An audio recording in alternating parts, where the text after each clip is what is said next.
Hello guys, welcome back to Janibi Susmita. আশা করি তোমরা সকলে খুব ভালো আছো। তো আমার গলার অবস্থাটা একটু ডাউন, বুঝতেই পারছো, তো এটা একটু অ্যাডজাস্ট করে নিও। তো আজকে একটা নতুন ভিডিও নিয়ে চলে এসেছি। সামনে আসছে রথযাত্রা, জগন্নাথ দেবের স্নান যাত্রা, আর ঠিক তার আগের মোমেন্টে আমি তোমাদেরকে একটা নতুন জগন্নাথ মন্দিরে সন্ধান দিতে চলে এসেছি। আর আজকে আমি এসেছি দমদমে জগন্নাথ মন্দিরে। আর কোথায় লোকেশনটা সেটাও তোমাদেরকে জানিয়ে দিই। তোমাদের নিয়ারেস্ট মেট্রো স্টেশন বা রেলওয়ে স্টেশন পড়বে দমদম। সেখান থেকে তোমরা অটো করে তোমরা চলে আসতে পারো, অটো বা বাস দুটোই আছে, দুটো করে তোমরা চলে আসতে পারো নাগের বাজার হনুমান মন্দির। আর সেখান থেকে কী করে আসবে সেটা আমি তোমাদের দমদম হনুমান মন্দির, এই যে সোজা দেখছো, এই পাশে কেষ্টপুর খালের সোজা নাগের বাজার চলে যাচ্ছে। আমাদেরকে রাস্তাটা ক্রস করে ওই যে ওই পাশে যে রাস্তাটা দেখছো ওদিকে যেতে হবে। এই যে তোমরা ক্লক টাওয়ার দেখছো, ক্লক টাওয়ারের আগে এখানে মণিদীপার হোস্টেল। এই রাস্তাটা দিয়ে তোমাদেরকে সোজা যেতে হবে মন্দিরে যাওয়ার জন্য। রাস্তাটা দিয়ে যখন তোমরা সোজা আসবে, খানিকটা আসার পরে তোমরা চৈতন্য দেবে এই মূর্তিটা দেখতে পাবে। রাস্তার একবারে ওপরেই রয়েছে এই চৈতন্য দেবের মূর্তি। সেখান থেকে তোমরা চলে আসতে পারো টোটো করে, এখানে হেঁটেও আসতে পারো, হেঁটে 10 মিনিট লাগবে ওয়াকিং ডিস্টেন্স, বা টোটো করেও আসতে পারো, টোটো ভাড়া 10 টাকা পড়বে। তো আমি চলে এসেছি এই জগন্নাথ মন্দিরে, ঠিক সামনেই রয়েছে। তো চলো জগন্নাথ মন্দিরটা আমরা ঘুরে দেখি আর সমস্ত কিছু জানার চেষ্টা করি।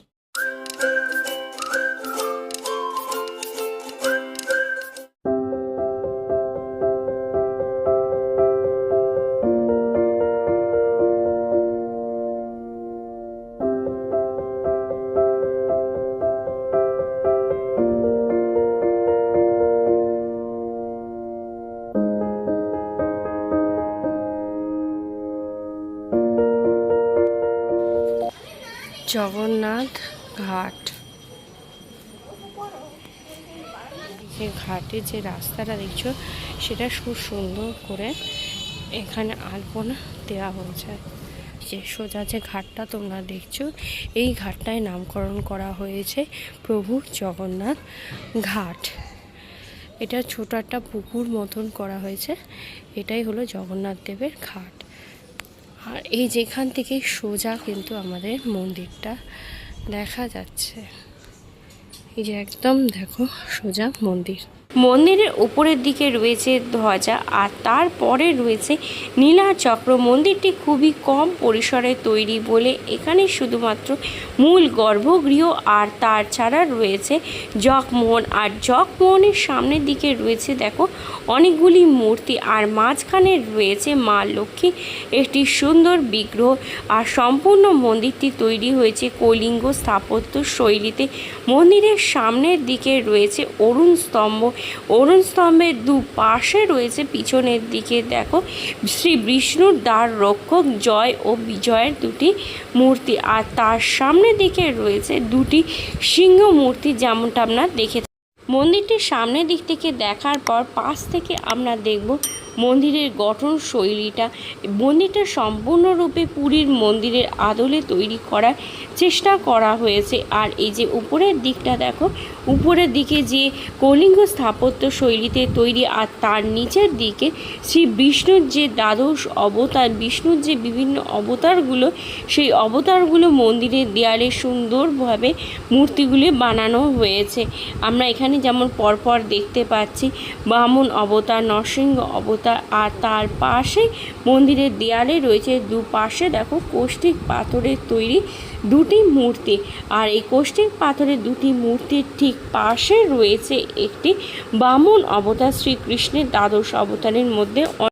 মন্দিরের প্রবেশদ্বারের কাছে যাওয়ার সময় পাশে দুটি তুলসী মঞ্চ আমরা দেখতে পাবো। তার পাশ দিয়ে গেলে আমরা এই সুন্দর রং বেরঙের এই সিংহটা দেখতে পাবো, সিংহ দুয়ার। আর মাঝখানে এই দরজাটা হলো মন্দিরের ভিতরে যাবার প্রবেশদ্বার। আর প্রবেশদ্বারের মাঝখানে রয়েছে অরুণ স্তম্ভ। এই অরুণ স্তম্ভ যেমনটা সমস্ত মন্দিরে বাইরে থাকে, অরুণ স্তম্ভের উপরে রয়েছে ভগবান শ্রী অরুণ দেব। আর এই অরুণ স্তম্ভের নিচের দিকে রয়েছে হস্তির ওপর সিংহ। দেখো চারপাশে চারটেই রয়েছে হস্তির ওপর সিংহের মূর্তি। চলে এসেছি আমরা জগমোহনে। আর জগমোহনের উপরের দিকটা দেখো খুব সুন্দরভাবে কারুকার্য করা, দেখতে অপূর্ব সুন্দর। ছোটোর মধ্যে হলেও মন্দিরটা বেশ সুন্দরভাবে কারুকার্য করা, যেগুলো খুবই সুন্দর লাগছে দূর থেকে দেখতে। আমরা এই জগমোহনের উপরের দিকে আমরা সুন্দর যে কারুকার্যগুলো রয়েছে দেখো, তার মাঝে এই যে সোজাসুজি আমরা দেখতে পাচ্ছি শ্রীকৃষ্ণ আর রাধা রানী দোলনায় দুলছে, সাথে রয়েছে তাদের সখীরা। মাঝখানটা দেখো খুব সুন্দরভাবে একটা কাজ করা রয়েছে ধ্বজার মতন দেয়া। আর এপাশে রয়েছে শ্রীকৃষ্ণের কালিয়া দমন কাহিনী, আর একদিকে রয়েছে শ্রীকৃষ্ণের ছোটোবেলার কাহিনী, আর আরেক পাশে রয়েছে দেখো শ্রীকৃষ্ণের গোবর্ধন পর্বতের কাহিনীটা দেখো এখানে দেখানো হয়েছে। চারপাশে খুবই সুন্দরভাবে প্রতিটা কাহিনী বোঝা। মূল মন্দিরের গর্ভগৃহের উপরের দিকে রয়েছে নবগ্রহের মূর্তি। আর এই যে প্রতিটি মূর্তি তোমরা দেখছো, প্রতিটি মূর্তি হচ্ছে কৌষ্টিক পাথর দ্বারা নির্মিত। প্রতিটি মূর্তি এখানে খুব সুন্দরভাবে দেখিয়েছে। আর তারপরে নিচের দিকে রয়েছে মূল মন্দিরের গর্ভগৃহ, যেটা দেখতে বাইরের দিক থেকে ভীষণই সুন্দর লাগছে, অপূর্ব সুন্দর। আর তার ঠিক সামনেই রয়েছে গরুর দেবতা। আমরা অনেকেই হয়তো জানি না যে গরুর দেবতা আর অরুণদেব হলো তারা দুই ভাই। আর এই যে মন্দিরের যে গর্ভগৃহ, যেটা বাইরের দিক থেকে অপূর্ব সুন্দর লাগছে এই কারুকার্যটা। আর এই গর্ভগৃহের বাইরে এক পাশে রয়েছে ভগবান হনুমানজির একটি সুন্দর বিগ্রহ, আর তার ঠিক অপর দিকে রয়েছে প্রভু গণেশজির একটি সুন্দর বিগ্রহ। দুটি মূর্তি এখানে কৌষ্টিক পাথর দ্বারা নির্মিত। জগন্নাথ দেব যে বেদিতে বিরাজ করছেন, তার পিছনের দিকে খুব সুন্দরভাবে নীলা চক্রটি দেখানো হয়েছে। আর নীলা চক্রের সামনের দিকে বিরাজ করছেন প্রভু জগন্নাথ দেব, তার দাদা বলভদ্র এবং তার বোন দেবী সুভদ্রা কাঠের তৈরি উঁচু বেদিতে বিরাজ করছে।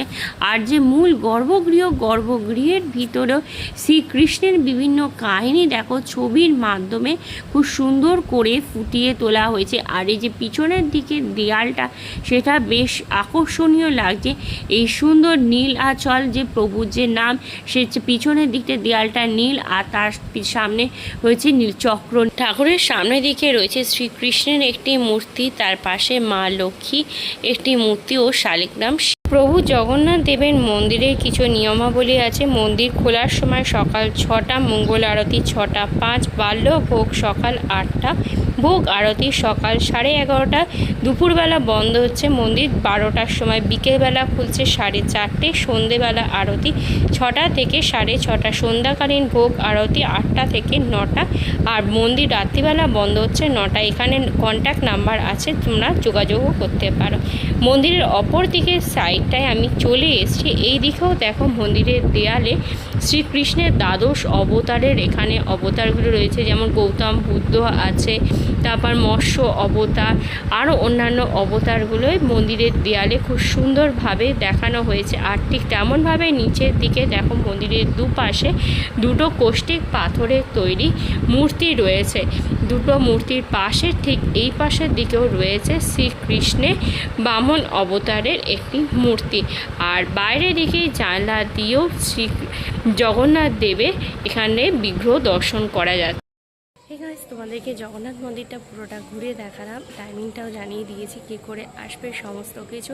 তো নতুন একটা মন্দিরে আজকে তোমাদের সন্ধান দিলাম। আশা করি তোমাদের আজকের ভিডিওটা ভালো লেগেছে। যদি তোমাদের পুরো ভিডিওটা ভালো লেগে থাকে তাহলে তোমরা অবশ্যই লাইক করো, কমেন্ট করো, শেয়ার করো তোমাদের ফ্রেন্ডস আর ফ্যামিলির মধ্যে। আর চলে এসো এই মন্দিরে প্রভু জগন্নাথ দেবের দর্শন করতে। চ্যানেলটা সাবস্ক্রাইব করো, পাশে থাকা নোটিফিকেশান বেলটাও অন করে দিও। খুব তাড়াতাড়ি তোমাদের সাথে একটা নতুন ভিডিওতে কথা হবে। Till then tata, bye bye and see you.